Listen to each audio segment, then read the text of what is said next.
Well, friends, good morning and happy Monday to you, the Monday morning quarterback. Here we are. What a day in the township. If you're living here in Southwest Ohio, sunny, low humidity, low 70s, couldn't be nicer. If you're somewhere else, I'm sorry for your luck. You should be here. I know hopefully wherever you are, you're having a wonderful day as always. Bible, I actually have my laptop because so many emails from yesterday's message, the most I've ever gotten with a Monday morning quarterback, that I just can't even memorize all the different points. And I started writing them down. I thought I'm just going to bring my laptop over here. So if you haven't worshiped with us yet from yesterday, if you would go back and do that and then rejoin this video. If you're ready to roll, Bible, maybe a cup of coffee, and your journal, let's go ahead and dive into it. We're in 2 Samuel chapter 11. It's the story of David and Bathsheba. And when I was putting together the outline for this sermon series, and you know, it's always an interesting dilemma. How long should a series be? You know, sometimes I favor a short series, 3 to 5 weeks, and then sometimes a longer series. This has been 13 weeks. Pastor Sarah Jane's going to wrap it up this coming Sunday. I'm looking at my board right now just to make sure I'm right, and yes, this is the last one. So she'll be in 2 Samuel chapter 18.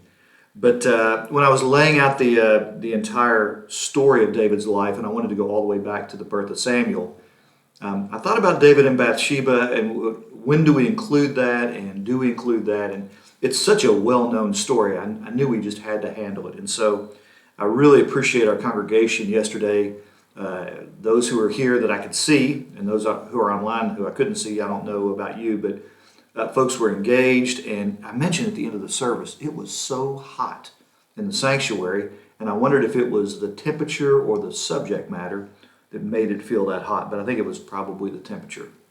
Although the subject matter was for mature audiences only. We began with verse 1, and we set the scene that David typically would have gone off to war. In chapter 10, he had been warring and successful. He was kind of on top of the world at that point. He was in control and strong and independent. He had just defeated the Ammonites and the Syrians. But for whatever reason, in chapter 11, if you look at verse 1, you'll see that springtime, that's when typically they would go off to war. That was kind of an unspoken treaty. David sent Joab, his commander, and the army out into battle, but David remained in Jerusalem. And I had one person ask me why David remained, and so I'm kind of looking through my email right now. Because the Bible does not say specifically why he remained. My response to that question is, I think from the text we can deduce that David was feeling kind of comfortable. Because it does say that David was kind of taking a little nap on his couch or on his bed, and it wasn't really time to go to bed yet. And I just get this picture that David was feeling, again, very self-satisfied and very comfortable, and maybe feeling like Joab and the troops could handle it on their own.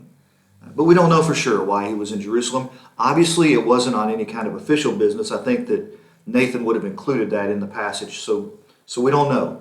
But I think we have to assume that he was idle and he was kind of taking it easy. And what do they say about idle hands? It's the devil's playground, or however that saying goes. David put himself in a position of vulnerability. He should have been at war. And I wanted to point out yesterday that one of the reasons Israel wanted a king in the first place was to lead them into battle. And David was really good at it. He was an amazing warrior. He expanded the kingdom militarily. But for whatever reason, the story of his sin with Bathsheba is set with David immediately being in a position of vulnerability and disobeying God. We then went to verses 2 and 3. So I want to go ahead and encourage you now to stop the video and read 2 Samuel 11, verses 2 and 3. All right, pull it back up. What we see are some patterns here that I think are really important for you and me. And I wanted to emphasize yesterday, and I want to re-emphasize today, that while David's sin was sexual in nature and with lust, and that was an area of weakness and vulnerability for him, God said, I don't want you to have a bunch of wives, and David just kept on accumulating them. we can also see that there's a pattern here for you and me. Maybe the sin that you and I struggle with is greed, or maybe it's being self-centered, or maybe we struggle with our speech. We don't tell the truth when we should, which we always should, right? We say things that are damaging and hurtful to other people. Maybe we have a sharp tongue. Maybe the thing we struggle with is our anger and bitterness and rage. Maybe it's we eat too much of certain things or drink too much of certain things. Whatever the case might be, you and I can learn from David, even though the issue we have is not the same as the issue that he had. All right, so go ahead, and if you've read those, let's take a look at it. We see that David is walking around the roof. And I'm again looking at my emails here. I believe he was walking around the roof out of anxiety, and he was fretting. And again, he's walking around the roof. Just the language there implies he's not taking a stroll. He's not just kind of standing there and admiring his kingdom. No, he's pacing back and forth. And so why is he doing that? I had a couple of people ask me, what was his reason for anxiety, if I believe that's what it was. And I think he was just pacing because he was in the wrong place, and he knew it. And the question is, and I encouraged you yesterday to think about your own life as I think about mine. Have you ever found yourself in the wrong place? God desires for us to flourish. God wants us to live lives of faithfulness and obedience and great joy. And we don't do that when we allow ourselves to be in the wrong circumstance or the wrong place. And so that's what he's doing. He's walking around. We also noted yesterday that the word walk, and again, I just was thinking sort of metaphorically or using it as an illustration. The word walk reminds me that often we think we fall into sin. Oops, I just happened to do that. Big surprise. That's kind of random. Wasn't expecting that. Accidental. Didn't see that coming. That's falling into something. But I don't think we fall into sin. I think we walk into it. And that's what we see with David. He walked into sin. He sees Bathsheba, as you just read. She's bathing. Don't know why she's bathing. I had I had two people ask me, what was Bathsheba's role in this? Did she have designs on David the king? We don't know. The text doesn't give us that. What I do want to emphasize, though, is the way power was structured in those days. David was a male, she was a female. David was in a power position in 9th century BC Palestine. He was also the king, and she was a subject. And so we have these two different aspects of power, both firmly and completely on the side of David. And so, did she have something in her mind? We don't know.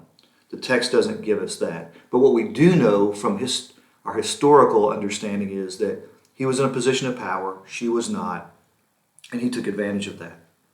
We read that she was very beautiful, and I kind of tried to have some fun with that. She wasn't just beautiful like Abigail, who you remember from 1 Samuel chapter 25. She was very beautiful. And because Nathan, again I assume Nathan wrote this, includes that, we have to believe that that was an area of vulnerability for David. And the question that I want to pose to you this morning is, what are your areas of vulnerability? And where do you have your weaknesses? We talked about being in the wrong place at the wrong time, but we have to first understand what that wrong place would be. Where am I vulnerable and where am I weak?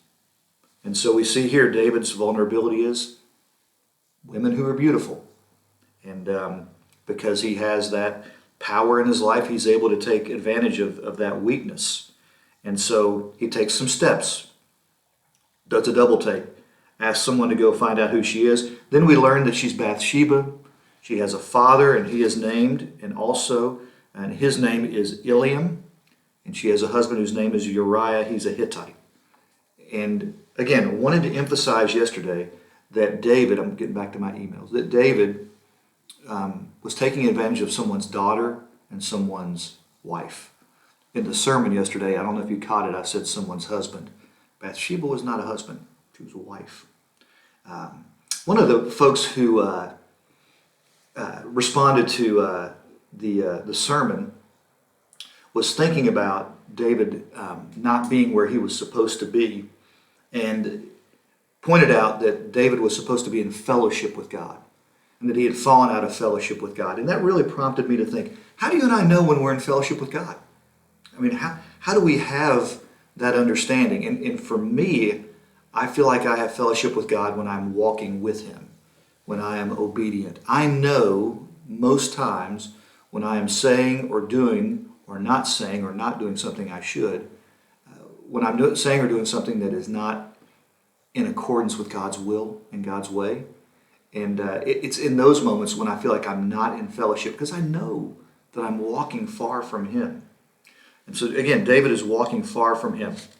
Well, he takes advantage of the situation. He sleeps with Bathsheba, as we read in verses 4 and verses 5. In fact, if you would go ahead and turn to those, verses 4 and 5. The messengers go get her. He sleeps with her, sends her home. It's just the walk of shame. I remember when I was in college, there was kind of a common language that when a person had found himself or herself in a position where they shouldn't be and they were heading back to their apartment or heading back to their dorm or heading back to the house where they lived, it was called the walk of shame. I'm not going to say whether I had the walk of shame, but not really. It's too late to stop this video, so I'm going to roll with it. Everybody just forget what we talked about. No, she had the walk of shame. And David felt shame. She goes back home and sends word to David that she's pregnant. And of course, that David realizes that there are consequences to his actions. And I wanted again to emphasize that yesterday.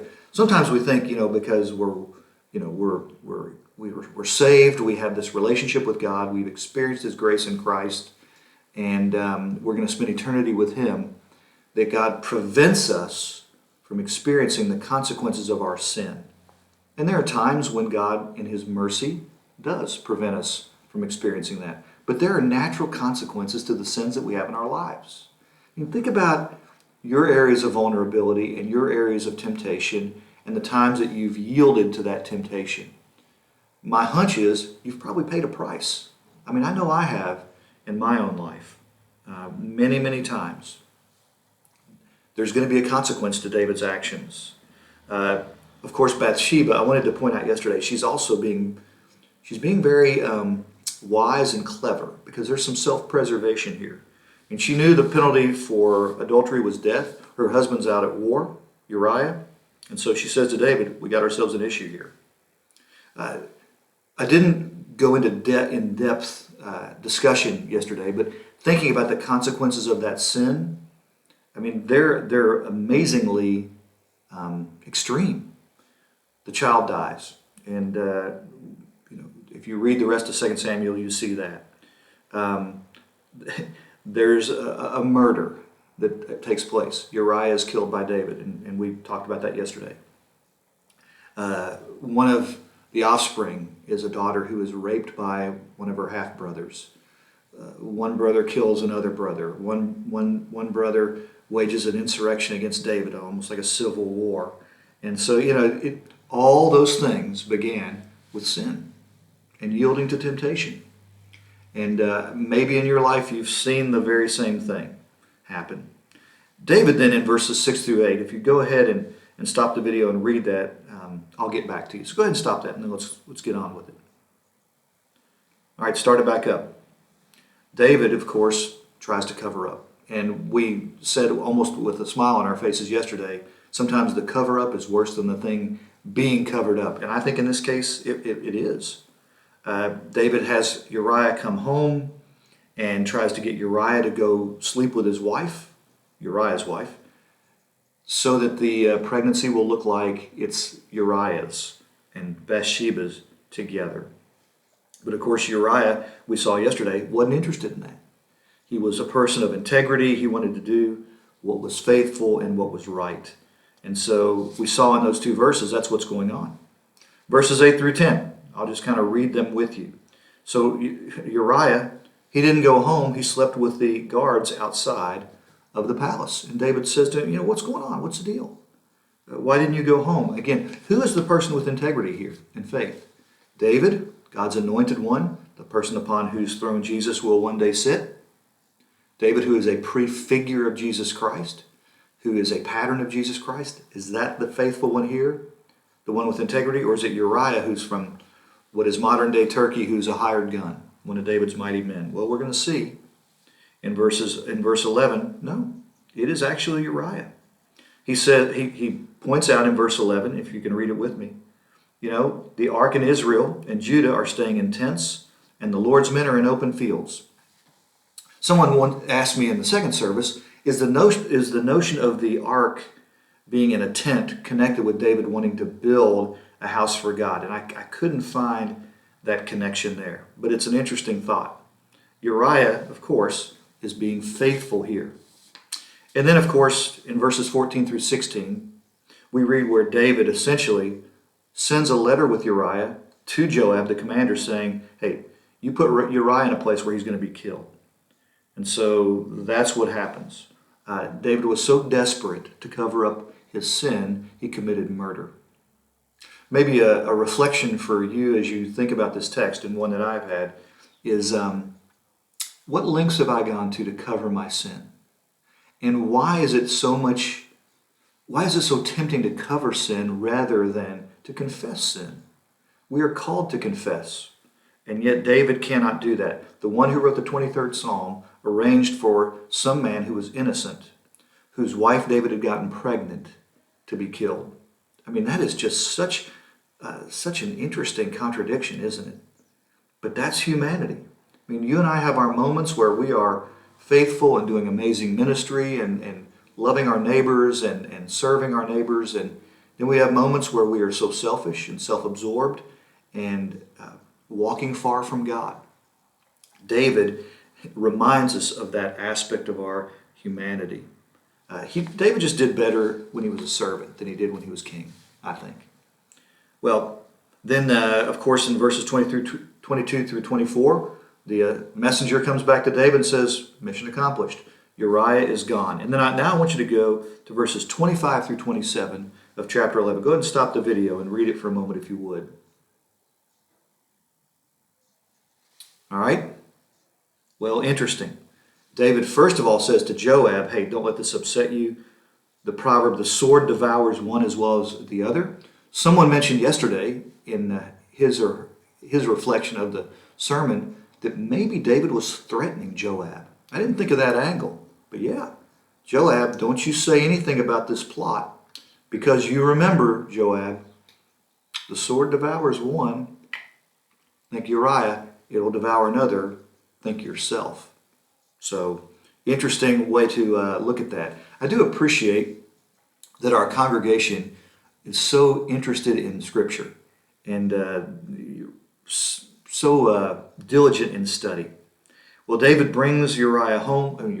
Brings Bathsheba home. She becomes his wife, and we pointed out the irony that people probably thought David was being big-hearted, and he was not at all. And then we finally read that this displeased the Lord. One email noted that other translations said that this was evil in God's sight, which I thought was interesting. It's a lot stronger, isn't it? That David had done evil in God's sight. And of course, human beings, we do that. And leaders disappoint. We can't put our leaders, church or whatever, up on a pedestal because we know we're all people with feet of clay. And then yesterday we concluded the message with reading Psalm 32, where David basically says, when I didn't confess my sins to God, my bones wasted away. There was a physical effect of not confessing sin. And you and I know it to be true, don't we? That when you and I hold something in, we try to hide something, we try to cover something up, it takes its toll on us. God invites us to confess and to enjoy His grace and enjoy His forgiveness. And for me, ultimately, that's the message. David is a human being. He's not the king that I'm yearning for. I'm yearning for Jesus Christ.